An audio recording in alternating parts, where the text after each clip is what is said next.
মানে super hero, ঠিক আছে, সুপার ওমেন না, কিন্তু সুপার হিরো যদি তুমি হতে তাহলে অ্যাকচুয়ালি কোন পাওয়ারটা নিজের মধ্যে চাইতে?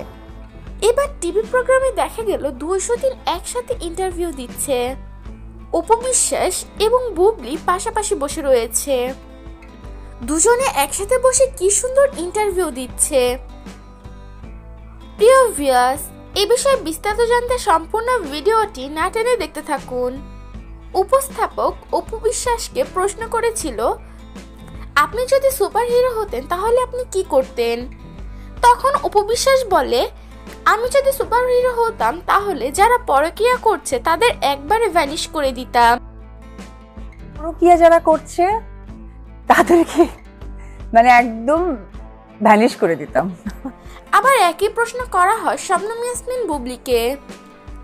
বুবলি উত্তরে বলে, যদি আমার সুপার পাওয়ার থাকলো তাহলে আমি সবার মন থেকে নেগেটিভিটি দূরে সরিয়ে দিতাম, কালো ছায়াটাই আর রাখতাম না, সবার মনে যেন পজিটিভিটি থাকে।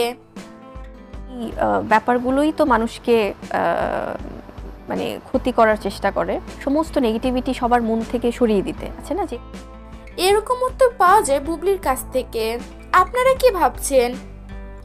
বুবলি আর অপু বিশ্বাস একসাথে কি সুন্দর বসে রয়েছে, এটা কিন্তু তারা একসাথে হলে কখনোই সম্ভব হতো না। তারা একসাথে হলে হয়তো এখানে চুল ছিঁড়ে ছিঁড়ে অবস্থা হয়ে যেত, সাথে অকথ্য ভাষায় গালাগালিও শুরু হয়ে যেত।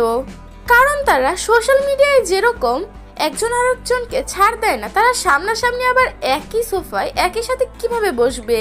এটা শুধুমাত্র এডিটেশনের ধারায় সম্ভব হয়েছে। প্রিয় ভিউয়ার্স, এই বিষয়ে আপনাদের মতামত কি তা জানিয়ে দিবেন আমাদের কমেন্ট বক্সে।